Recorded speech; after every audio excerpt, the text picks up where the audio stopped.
Hello, everybody, and welcome back to Chiseled. And why do we call it Chiseled? Because we're all work in progress. I'm Rob Commodore. I'm your host. I'm the author of Better You Think. And I have a really unique, cool guest here today that we're going to talk to. His name is Bo Parfet, and he is currently the managing principal of DLP Capital.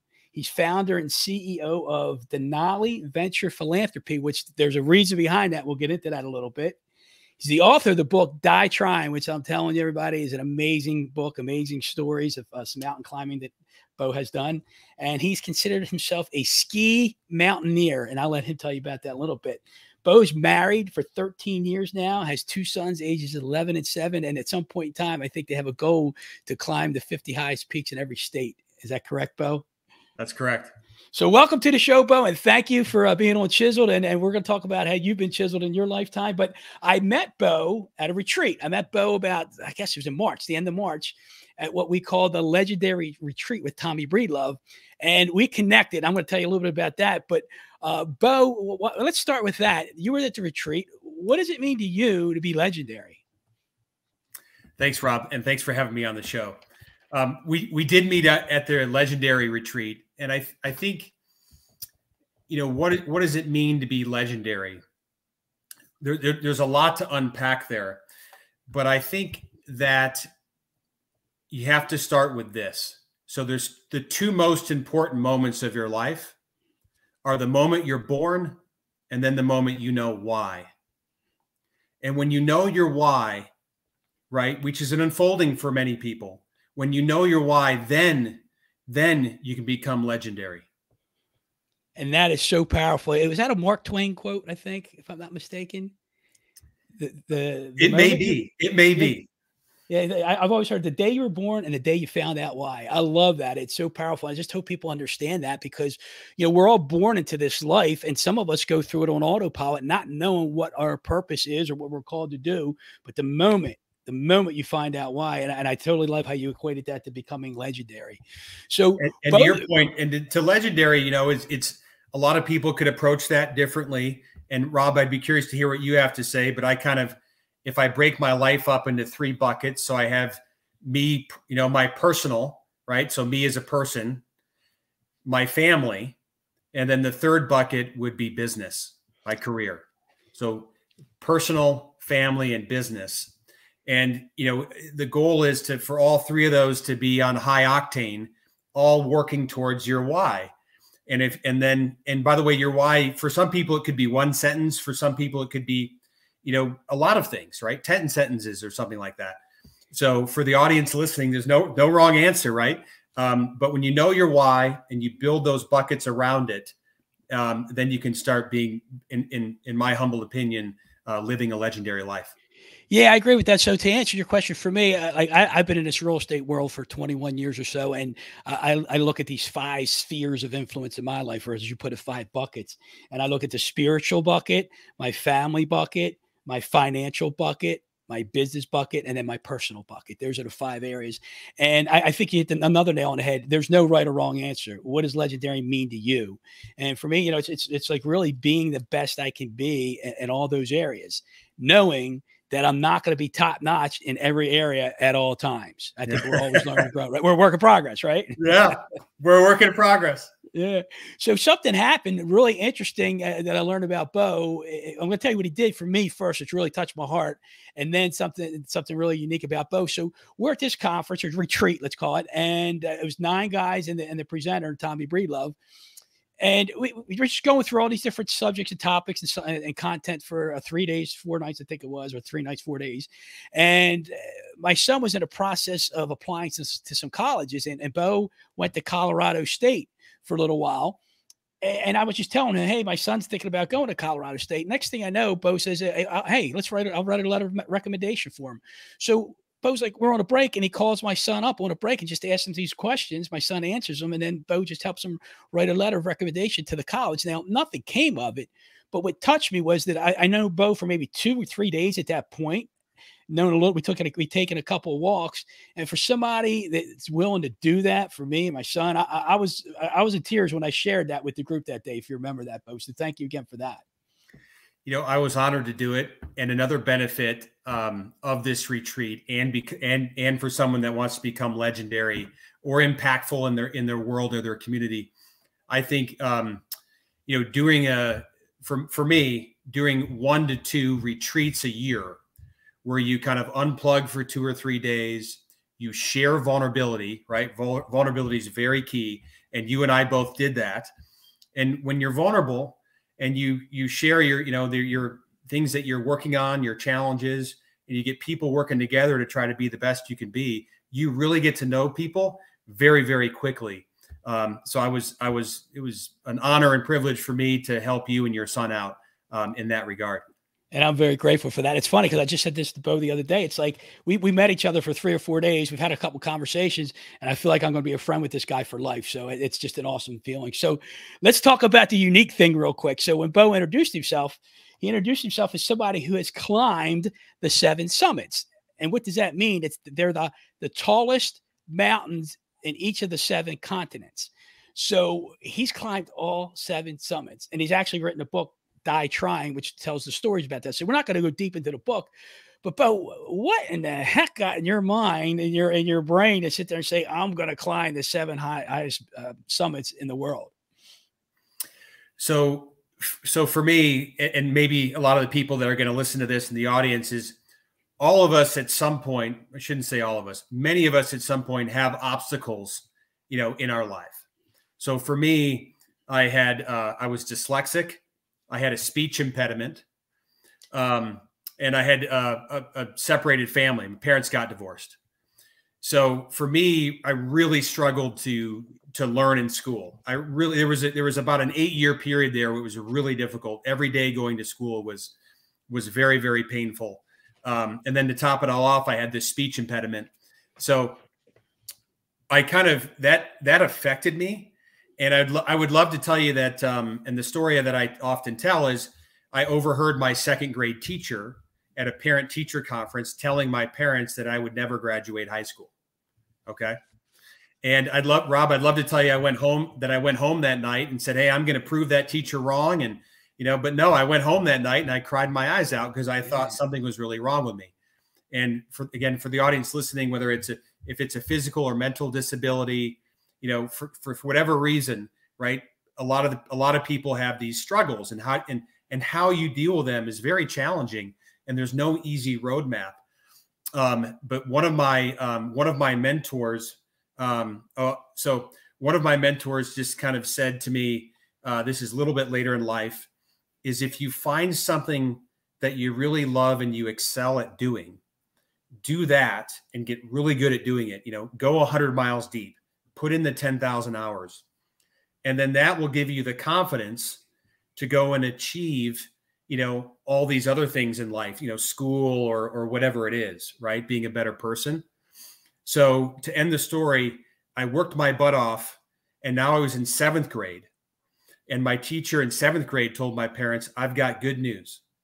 Bo's going to graduate high school, but not college. I was like, oh man. Wow. So I did end up graduating college at Colorado State University, and I worked full time while at a restaurant while going to college. I worked year round and went to school year round, and I have 2 master's degrees. But what I discovered in Colorado is I really fell in love with the mountain climbing and the passion, and that just made everything so much easier, right? So I'm a big fan of people finding their passion. And I climbed some 14,000 foot peaks.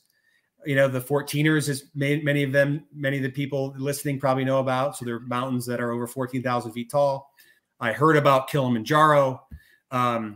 Kilimanjaro is the tallest mountain in Africa.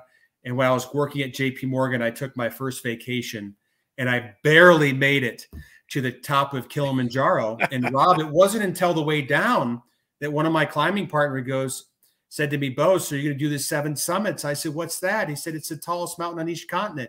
You just did one of them. You got 6 or 7 more, depending on what list you want to do.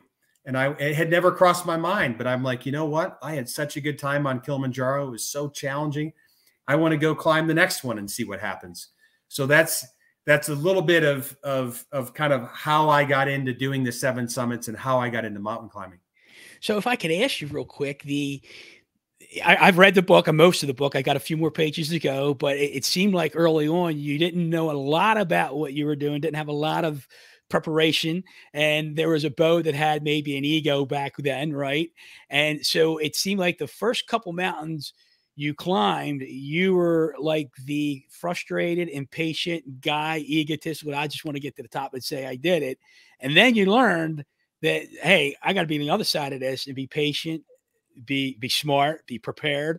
And it's interesting how I'm reading this book. I'm like, God, this guy, this is cool. So I guess the question I have here, when like the first couple mountains you climbed, you felt like you really weren't prepared.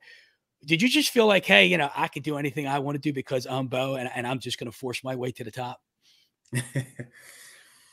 So it's a great question, Rob. And it's a funny story. So I was working at JP Morgan in New York City. I was an investment banker, right? So you work 90, 100 hours a week.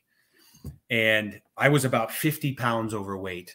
So right now I'm 170 pounds. I was probably 230 pounds, 220, 230. I fluctuated in between. So I was pretty overweight. We were all working our butts off. So I went in and I talked to my boss about, and I was like, hey, I want to take 5 days off of work and go climb Kilimanjaro. And he kind of looked down at my belly and he goes, well, what makes you think what makes you think you're going to make it, Bo? And I'm like, well, I'm determined guy. And if I focus on it, he goes, yeah, but you work a lot. And he goes, do you have time to train? And again, he looks down at my belly again, and I could kind of see what he was saying. And I said, well, that's true. I was kind of hoping that my just dogged determination would get me up there.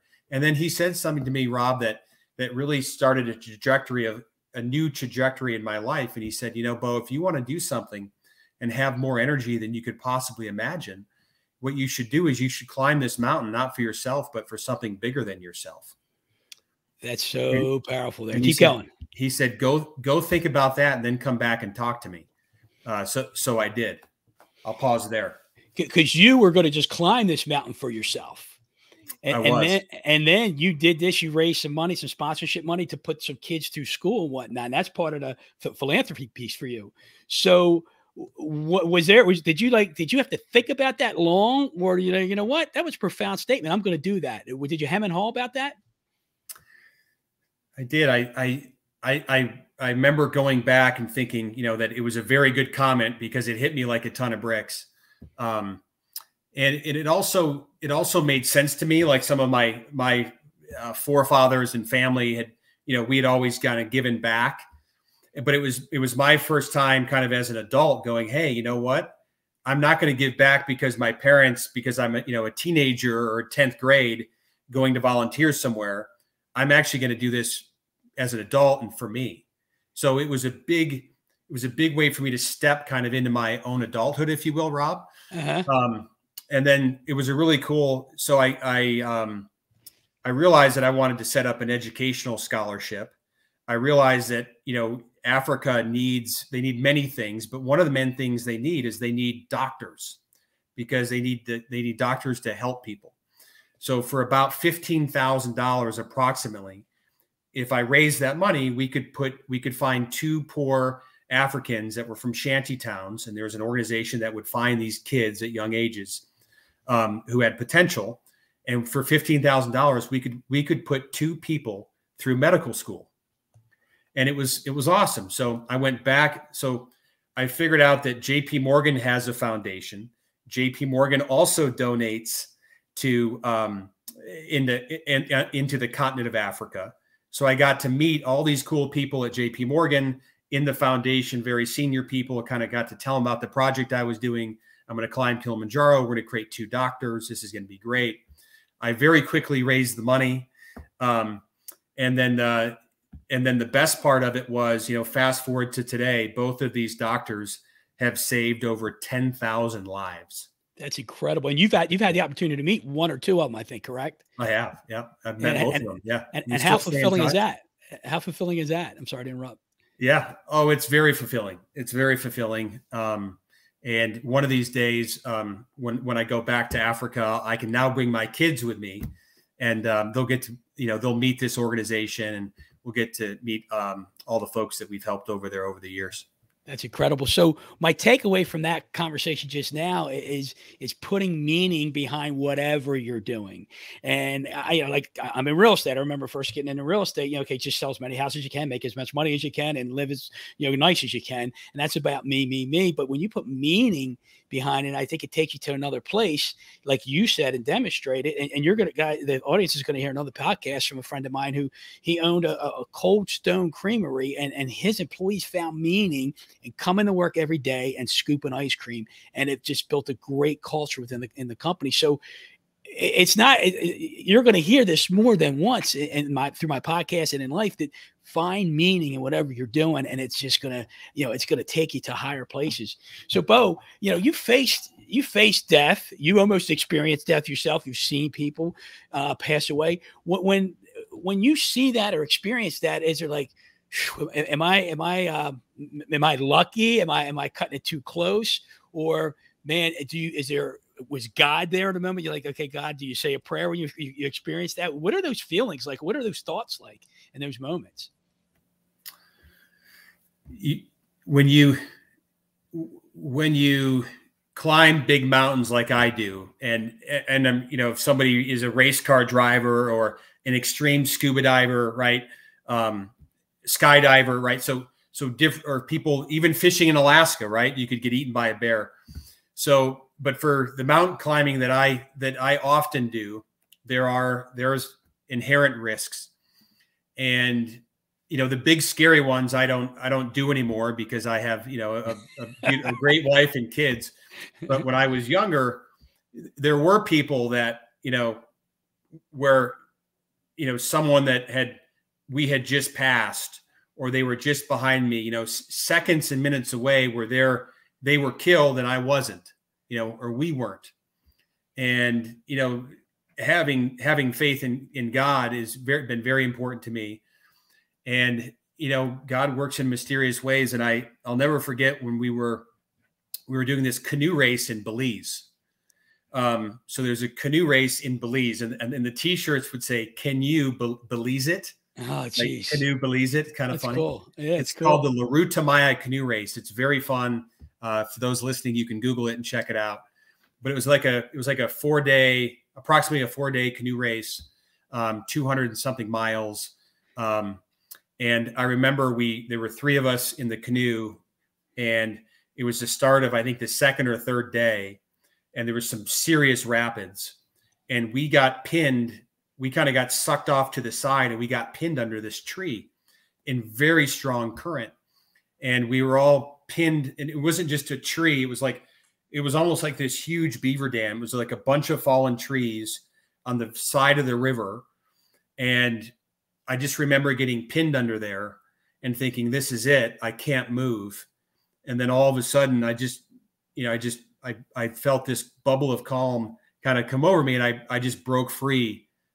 I didn't do it. I just, I would say that God did it. So I broke free, and we all kind of emerged. And Rob, here's the crazy part. When we emerged, we all took stock of the situation, and we were pinned underwater for a long time. None of us had our life jackets on. That's something else. No, I didn't take mine off. Wow. Richard and Jonathan didn't take theirs off. Oh, so you had them on, and when you surfaced, they were gone. They were gone. Wow. None of us had, and they were gone. How did that happen? Right? Yeah. How did that happen? Wow. So you faced death in a scary sense, but then like you've climbed to the top of these mountains, or you've accomplished these feats.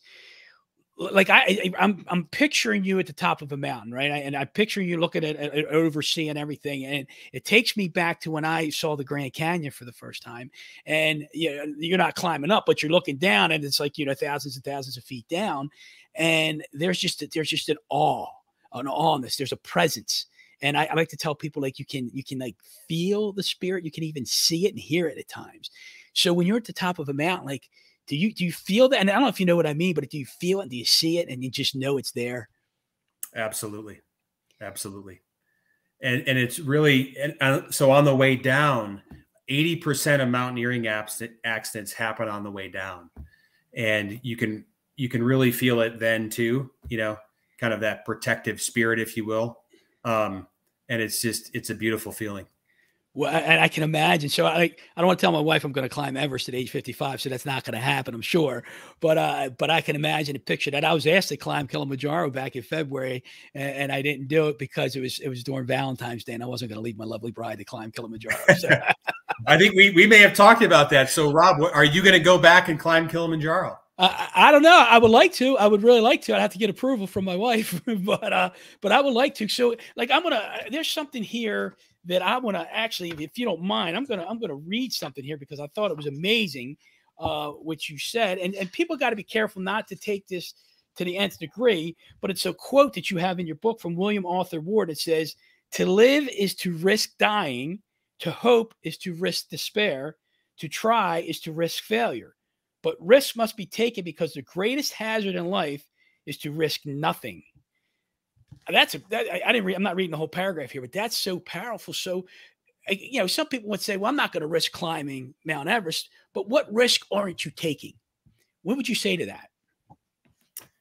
I do a lot of speaking, and I always talk about, everyone has their own Everest, right? We all have our own Everest, whatever that means. And, there's no judgment. I think we all work hard not to have judgment in our lives. And I know I do. And, it maybe for some people it's, what I want to run a 3 mile race. Right. And I haven't ran in 20 or 30 years. Right. Take that risk. There was a great, these kind of, when you write a book, you don't expect these things to happen. But I think, Rob, I may have mentioned this to you before, but somebody read my book and they sent me a message, and it was a woman who was a nurse, and she had been physically and mentally abused by her husband for many, many years. And she had always wanted to go to medical school. And, her husband said, well, you're not smart enough. There's, so on and so forth. There's no way you're going to do it. So, she read my book. And again, if it weren't my book, it would have been someone else's book, but it just happened to catch her at the right time, right? The right moment. And she jumped off that cliff of change, right? She climbed her Everest. What a risk, right? Yes. She had to, leave the, leave, states and get away from this guy. And now she's now a doctor. And, she's now chasing her dream, and that's her Everest. So everyone's Everest is different. They're all unique. And I think the hardest, a lot of people ask me, say, what was the hardest part about Everest or the 7 summits? Right. And I bet if I said the same thing to her, what was the hardest part about leaving your husband, going to medical school? I bet you she'd say what I'd say. It's deciding to do it. Wow. Just making the decision to do it. That's the hardest part. But then you come across this thing called fear, right? Yeah. And how does Bo coach himself through fear? Because I think that's where we're going to lead into this broadening effect thing. Because we're going to talk a little bit about that. But how do you coach yourself through fear? So I talk about the circle of comfort. So I'm going to describe this because I know some people are listening to this. Maybe some are watching. But your circle of comfort, when you're younger, it's very small. And and frankly, for people when they're older, it's small too. Your circle of comfort, everything inside your circle of comfort is everything that makes you feel safe and good. So it's Taco Tuesday. It's my cozy bed. It's my breakfast. It's the coffee I have. It's the gym that I go to, right? I like sitting in my car. It's, hey, on Fridays and Saturdays, we hang out with our friends, right? It's everything you're doing that's inside your circle of comfort. The moment you do something outside of that circle of comfort, there's a lot of fear. So Rob, for you, like if you did Kilimanjaro, that's outside of your circle of comfort because you haven't done that before.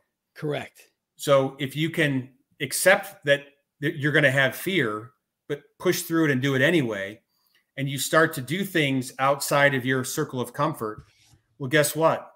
Your circle of comfort expands. and then you keep expanding and spanning your circle of comfort, and you keep expanding your impact on the world, right? And that's what's pretty cool about it. So this circle of comfort, and for your kids, for those who are listening, have kids, it could be just having them try a new food, right? Hey, try this piece of salmon. Oh, I don't like fish. I want a chicken tender. So even for them, it's expanding your circle of comfort, but you have to push through fear, because on the other side of fear is freedom. And so you talk about the acceptance of fear, because it's going to be there. You can't avoid it. It's there. So is that Bo's first step? Okay, I'm enveloped by fear. Okay, Bo, I'm going to accept this now. Then you say to yourself, what's next? Yep. And I want to add one more point. This is I heard this the other day. So a lot of people's fear is 30 years ago, Rob, the average American had 3 friends. Okay. Today, the average American has 1.5 friends. Whew.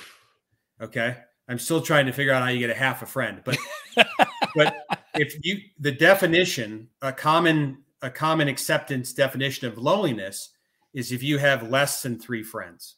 Oh. And how that affects your health is if you have less than 3 friends and you are lonely, then that's the equivalent of smoking 20 cigarettes a day. Well, I've never heard that. It's interesting. Say that again.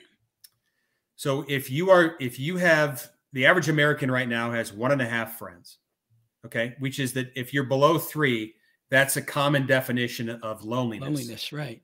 And loneliness is not good for your health. And it's the equivalent of smoking about 20 cigarettes a day. That's interesting. Wow. So there's fear there, right? To get outside of my circle of comfort, meet new people, join an organization, join a nonprofit, there's a lot to that. It's easy to say, it's hard to do for many people. Is that fair? Yeah, very fair. Cause it's almost like we're talking about climbing 14, 20, 29,000 foot mountains and the fear there and the big step there, but it's all relative. It could be something as asking a girl or asking a guy out, right? There's fear there. So there's going to be fear and there's possible rejection. So just keep moving through it. Whether it's just paying a person a compliment, maybe it's taking on a new job or a new career, whatever it is, the fear is always going to be there. And you just need to push through it. And it's always good to have one of those, at least 3 friends to help, encourage you through the process. I think you would agree with that. Yeah. Yeah, that's right. And Rob, it's important to know too, we've talked about this in the past, but a great way to get through that fear is to create these layers and kind of build off an experience. So, we talked about, so let's just use examples are good. So Kilimanjaro, I went to Kilimanjaro. We set up the educational scholarship. We've got doctors now saving lives, right? So layer number 1 was Kilimanjaro. Layer number 2 was meeting a bunch of people at JP Morgan that I never would have met. Layer number 3 was they wrote an article about what I was doing. So I got some more notoriety within JP Morgan. Number 3 is we got to, fund the doctors, right, who are saving lives. Number 4 is I wrote the book, 7 Summits, which has had a huge impact on people's lives. That's layer number 4. Number 5 is I went back to Kilimanjaro and I was part of a scientific research project. And we discovered 29 new species on Kilimanjaro. I would have never, and then I also joined the Explorers Club. Yeah, I saw that. That's another layer. So to create we call them these delicious layering cakes of life. But it all starts somewhere, and you add these layers to your life and you look back and you have these delicious layering cakes and go, oh my gosh, look at all the friends I've made. Look at all the impact that I've made, and try to help make the world a better place. So these layering cakes is a great way to kind of help push through fear. Yeah, and that's so awesome you said that, and you almost gave me a quick segue to just make a quick comment about the delicious layering cakes. I was thinking about the delicious fried rats or rodents on the mountain. And if you want to learn about that, just read the book. But you made me think about when I was writing my book that, and now it's not, I wouldn't say layers of cakes, but for me it was layers of stories, and the stories in my life and things that I did, things that I experienced, and there were bad things or sad things or negative things, and there are positive things. But if you're learning something from any negative experience, is it really a negative experience? But when you look back and I look at the layers of my life, and I'm like, it was better than I thought. And that's how I came up with the title Better Than You Think. Because if you look back and see those delicious layers, those delicious stories that we've learned from, how powerful is that, right? Absolutely. And look at the layers. So all the great, think about all the layers and great experiences you had from writing your book, right? All the people you've met, all the people that have read it, that it's had an impact on, that you know or don't know. Right. And now we have the podcast here, right? I mean, think about all the cool layers that you have going on, which is awesome. And I totally believe it's the Holy Spirit working. That's what I believe. And I know you had the Holy Spirit working with you on the mountain. I know that. Absolutely. So Bo, talk to me about, we mentioned this earlier briefly. I brought it up, but we talked about in another conversation, this broadening effect thing. Because I thought we talked about when we talked about fear at some point. But can you go into that a little bit? Yep. This is very important. So for those of you listening, it's called the broadening effect, as Rob mentioned. And the research was done by Barbara Fredrickson, I believe. And it's about happiness. And, I didn't quite know that, I always kind of thought I was happy-go-lucky. And by the way, I've had more than my fair share of big mistakes too. But generally I've tried to give more than I take, and I've tried to be a happy person. And this broadening effect is something that I speak about. I'm going to write about it in my next book. And so here it is, audience. Happiness gives us a real chemical edge on the competition. I want to say that again. Happiness gives us a real chemical edge on the competition. Okay. So what they did is the researchers, they primed individuals to be positive or negative. So they prime you. Okay. This group's going to be positive and this group's going to be negative right before the study. And then they asked them to look at a series of pictures. Okay. And the pictures had, so they looked at all these pictures, and the people that were primed for negativity only saw 30 or 40% of what was on the photograph. They missed key risks and key observations that were on these photographs. The people that were primed for happiness, for positivity, saw 100% of the risks and the opportunities and the key observation on those photographs. Isn't that amazing? So our mood can change our visual cortex. So that's the part of the brain that's responsible for sight and processing information.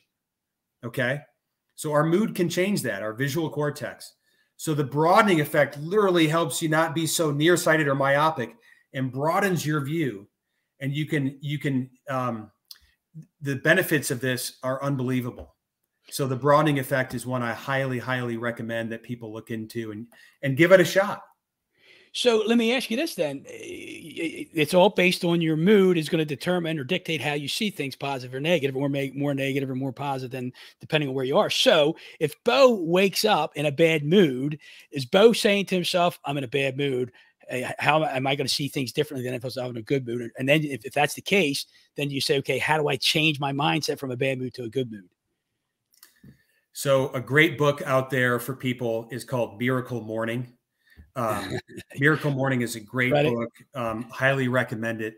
So generally, do I wake up sometimes and have some fear that, do I grab my phone too quickly before I do my morning, my morning kind of practice? Yes, I do. I'm human. I make mistakes, often, but generally, I can't, not to list everything, but a gratitude practice is one that has a lot of scientific research and benefits behind it. And you simply can wake up and say 5 to 10 gratitudes out loud. You can write them in a journal.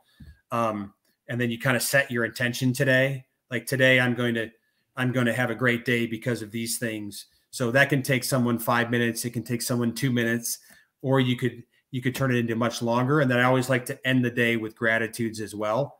But yeah, Rob, I also wake up sometimes and grab this phone too quickly and get sucked in. And then I could lose a day where I'm not as joyful and as happy as I could have been. Yeah, so I think you're going to appeal with your comment about Miracle Morning. A lot of realtors listen to this podcast, and a lot of these realtors know the book, Miracle Morning, because it's been brought to their attention through this whole real estate community. So thanks for even touching on that. And I did not pay Bo to say that, by the way. So it's interesting. Have you ever heard of the 5 a.m. Club, Bo? It's similar to the Miracle Morning. Yep, I have read the book. I like the book. I think it's a good book. Like all books, right? I think, newsflash, right? Or Mr. Obvious comment here is, when you read a book, you're looking for the nuggets, right, that are germane to you.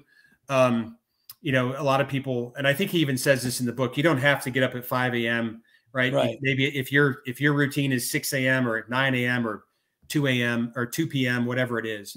But yeah, that's a good book too. What do you like both books, or what do you like? I like both books. I don't know if either author would ever listen to this podcast or not, but I like both books. The Miracle Morning, both of them I kind of already doing and was already doing. The Miracle Morning is more real estate related, or to real estate people, I think, because that's who it was directed to. But the 5 a.m. Club, I really enjoyed. What's Sharma? I forget his name. I forget the author's name. But anyway, Robin Sharma is his name. I'm looking at the book on my shelf over here. So I have it close by. So Hal Erod is the Miracle Morning. Exactly right. So and maybe we'll get him on his podcast one day. We'll see. But it's so you have to have those routines, is what you're talking about. And when you have those routines and you're digging in those routines, it helps, I guess, lift your spirits. It helps put you in a better mood. Is that a fair statement? It is, yep. And you have a good routine, I'm assuming. Routine. And yeah, any nugget you want to share, Rob, to the audience?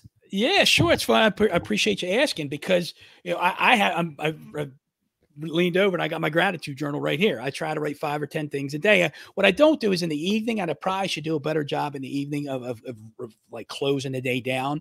But I get up in the morning. I get up at 4 a.m. Not 4 a.m. I used to get up at 4 a.m. Now I'm getting up about 5 a.m. every morning. And the first thing I do is I'll read scripture.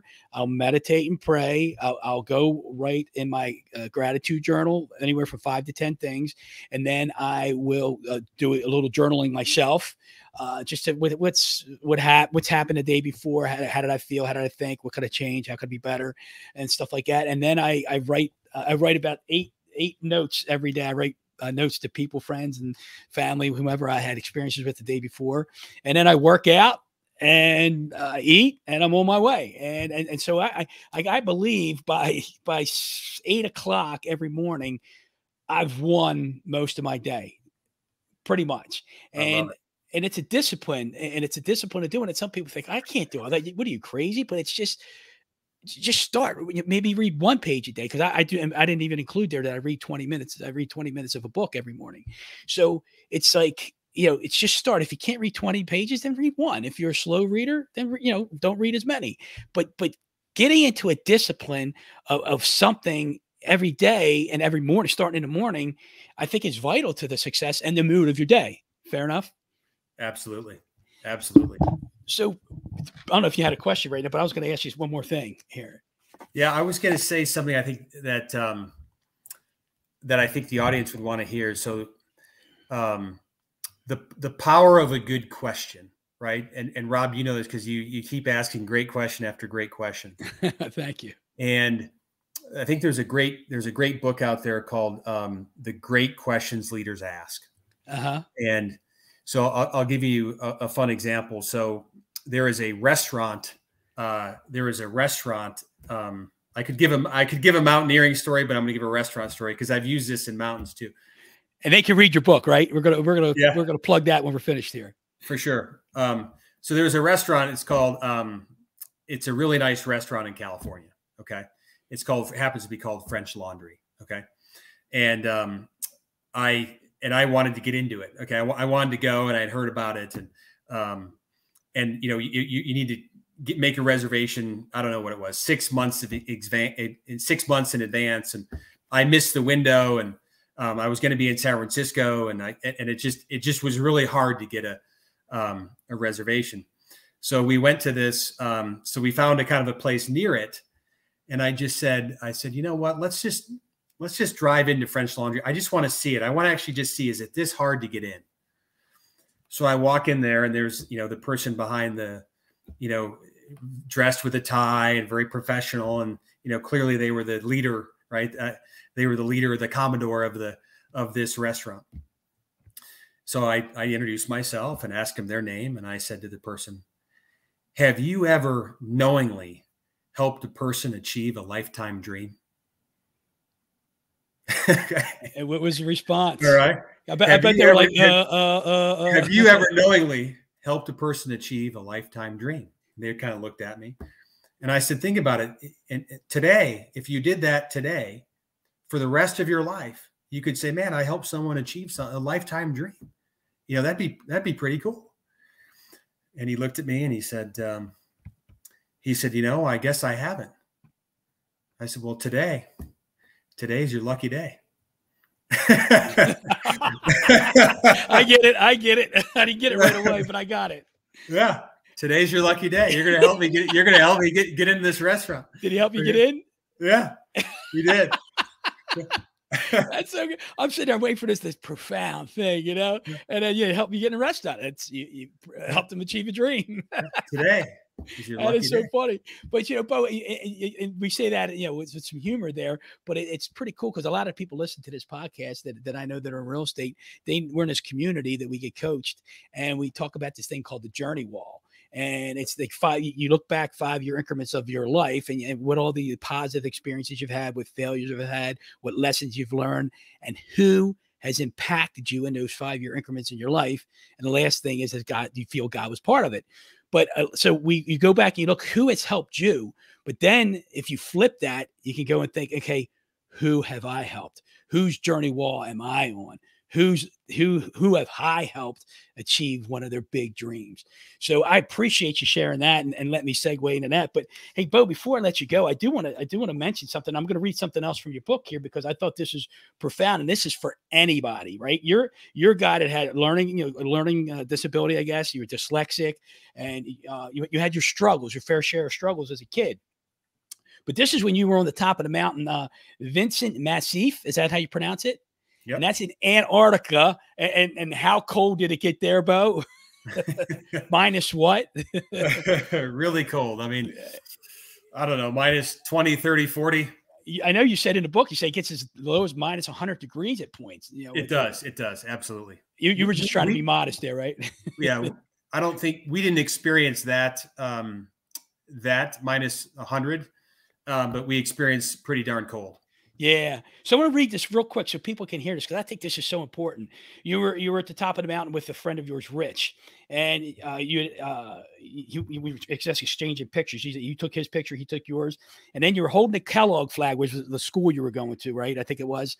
And then you said, I felt so proud both of myself and of the great institution that I was attending. While learning how to deal with people, I was also learning how to struggle. And if that sounds like a negative aspiration, it isn't. Struggling is part of life. We struggle every day to achieve, to survive, and to be happy. And learning how to deal with that is one of the main keys to any measure of success. And again, it's about deriving help from hardships and taking risks to do so. It's what shapes us. To me, that was such a profound paragraph that as soon as I read it, I'm going to share that on the podcast. So thank you for sharing that. And you've been through your struggles. So what would you say to everybody else? I mean, again, it's all there. Everybody's bucket list is different, right? It doesn't have to be climbing Mount Everest. As you put it earlier, everybody's Mount Everest is different. What would you say to people who are fearful or struggling to take that first step? I would say that there's two types of pain in the world. There's the pain of regret and the pain of discipline. And one of them weighs a heck of a lot more than the other. Oh, I love that. Is that a quote from Bo? I love that. Nope, it probably isn't, but it's a quote that I really love. And whoever said it, we need to give them credit and praise. That's okay, but thank you for sharing it. So, hey, Bo, before we leave, got to ask you one last question. Is there more chiseling going on in Bo's life? And what does that possibly look like to you? So I'm going to, I'm writing a couple books right now, which is pretty, very fulfilling for me. I talked about one of them a little bit earlier. I'm going to go to Ecuador and climb and ski the 2 tallest peaks in Ecuador, which I'm really excited about. And then my two sons and I have two boys. So I do a father-son trip with each boy once a year. And then I do a father-son's trip also once a year. And they end up being about 9 months, Rob. So basically every 3 months I'm doing a trip with one of my sons. And that's keeping me, chiseled and engaged and fit and really trying to suck the bone marrow out of life here. And I love how you finish that, suck the bone marrow out of life, because it's like one of my things is like, I tell people, I don't want to die. I don't want to die with gas in the tank. I want to be empty. I want to be on empty, which means I did suck the bone marrow out of life. Right. So Bo, if people wanted to get a hold of you, or you're open to it, if they want to reach out to you too, how would they get a hold of you if that's the case? So if you're interested in, excuse me, if you're interested in the book, the first book I wrote called Die Trying, One Man's Quest to Conquer the Seven Summits. It's on Amazon. It's on Audible. My website is just www.boparfet.com. There's a contact button there. If you have any great story to tell, or you want to pick my brain about something, I may turn around and pick your brain on something too, so you can kind of get a feel for my personality. I like to be a two-way street, but happy to help anyone that's listening in whatever form or fashion they need help in. Bo, thank you so much, man. It's been an honor, and I'm so excited. I'm excited that I'm grateful. I'm very grateful that I've gotten to meet you on the retreat. I'm grateful that we've stayed in touch, and I can't wait to stay in touch with you the rest of this God-given life and learn more about Bo and his experiences and learn from him and help myself get chiseled in the process. So, Bo, thank you for doing this. And until next time, everybody, let's go get chiseled. Thanks, Rob.